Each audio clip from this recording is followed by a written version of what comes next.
ఉభయ గోదావరి జిల్లాల పట్టభద్రుల ఎమ్మెల్సీ ఎన్నికల్లో పీడీఎఫ్ అభ్యర్థిగా పోటీ చేస్తున్న దిడ్ల వీరరాఘవల్ను అత్యధిక మెజార్టీతో గెలిపించాలని ఎమ్మెల్సీ ఇళ్ల వెంకటేశ్వరరావు పట్టభద్రుల ఓటర్లను కోరారు. పీఠాపురం సిఐటియు కార్యాలయంలో ఏర్పాటు చేసిన మీడియా సమావేశంలో ఎమ్మెల్సీ ఐ వెంకటేశ్వరరావు మాట్లాడారు. సమావేశంలో సిఐటియు నాయకులు, ప్రజా సంఘాల నాయకులు కుంచే చిన్న, కోనేటి రాజు, సూరిబాబు, సీతారామరాజు, శ్రీనివాస్ రెడ్డి, కరడం విశ్వనాథం, వీరబాబు, రాజేష్, సూర్యనారాయణ, గోవిందాచారి, గోపాలకృష్ణ, రాజు, నాగేశ్వరరావు, సత్యనారాయణ తదితరులు పాల్గొన్నారు.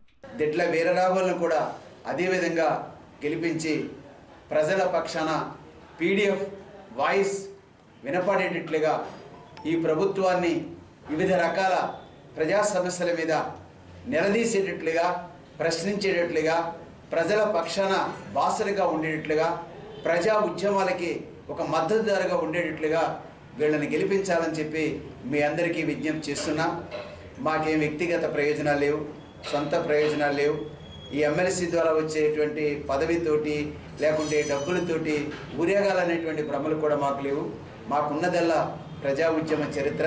సుదీర్ఘకాలం ఈ ఉద్యమాల్లో ఒక 40 సంవత్సరాల పాటు యూటీఎఫ్ కావచ్చు, జేఏసీ కావచ్చు, ఫెఫ్టో కావచ్చు, ఇతర ప్రజా సంఘాల ఉద్యమాల్ని బలపరుస్తూనే దిడ్ల వీరరాఘవలు కూడా పనిచేయడం అనేటువంటిది జరిగింది. అందువల్ల ఈ రకమైనటువంటి వాళ్ళు చట్టసభల్లో ఉండాల్సినటువంటి అవసరం ఉంది.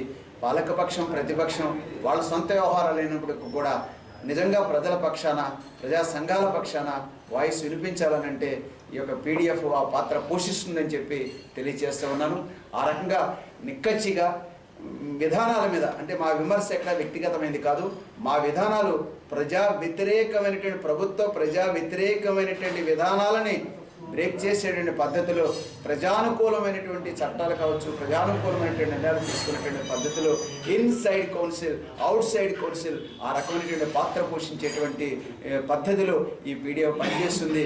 ఇప్పటికీ 2007 నుంచి నేటి వరకు 13 మంది ఎమ్మెల్సీలని 26 సార్లు సుమారుగా మేము గెలిపించుకునే రకంగా పనిచేయడం జరిగిందని చెప్పి తెలియజేస్తూ, పాలకపక్షం ప్రతిపక్షానికి ఒక ప్రత్యామ్నాయంగా, ఒక ప్రత్యామ్నాయ రాజకీయాలు, ప్రత్యామ్నాయ ప్రజాపక్ష రాజకీయాలు చేసేటువంటి వాళ్ళుగా ఇలా పీడీఎఫ్ పనిచేస్తుందని చెప్పి, అలాంటి పీడీఎఫ్ని మీరు అందరూ ఆదరించాలని చెప్పి, మొదటి ప్రాధాన్యత ఓటుతో గెలిపించాలని చెప్పి మీ అందరికీ విజ్ఞప్తి చేస్తాం.